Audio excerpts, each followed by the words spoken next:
দর্শক আসসালামু আলাইকুম। আমরা আমবাড়ি হাটে রয়েছি 30 মে 2025 শুক্রবার আজ।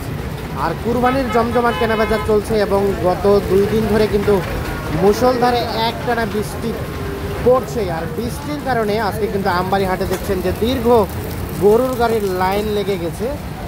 প্রচুর বৃষ্টির কারণে কিন্তু ভিতরে গাড়িগুলো ঢুকতেও পারছে না, কেনাবেচাটাও কিন্তু একটু কম। আমরা আপনাদের দেখানোর চেষ্টা করছি দীর্ঘ গরুর গাড়ির লাইন।